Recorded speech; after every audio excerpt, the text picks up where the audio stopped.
যুক্তরাজ্যে বাংলাদেশের সাবেক ভূমিমন্ত্রী সাইফুজ্জামান চৌধুরীর সব সম্পত্তি জব্দ করেছেন দেশটির জাতীয় অপরাধ সংস্থা এনসিএ। বুধবার 11 জুন রাতে আন্তর্জাতিক সংবাদ মাধ্যম আল জাজিরার তদন্তকারী ইউনিট এক বিশেষ প্রতিবেদনে এ তথ্য নিশ্চিত করেছেন। প্রতিবেদনে বলা হয়েছে, গত রাতে ইউনিটকে দেওয়া এক বিবৃতিতে এনএসিও এর একজন মুখপাত্র জব্দকরণের আদেশ নিশ্চিত করেন। ওই কর্মকর্তা বলেন, চলমান সিভিল তদন্তের অংশ হিসেবে এনসিএ সাইফুজ্জামান চৌধুরীর বেশ কয়েকটি সম্পত্তি জব্দকরণের আদেশ পেয়েছে।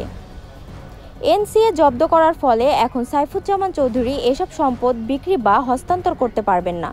প্রসঙ্গত, ক্ষমতাচ্যুত সাবেক প্রধানমন্ত্রী শেখ হাসিনার দল আওয়ামী লীগের নেতা সাইফুজ্জামান চৌধুরীর মালিকানাধীন সম্পদের বিরুদ্ধে ব্যবস্থা নেওয়ার জন্য যুক্তরাজ্যের সংশ্লিষ্ট কর্তৃপক্ষকে অনুরোধ করে বাংলাদেশ। সেই অনুরোধের পরিপ্রেক্ষিতে এই পদক্ষেপ নেওয়া হয়েছে।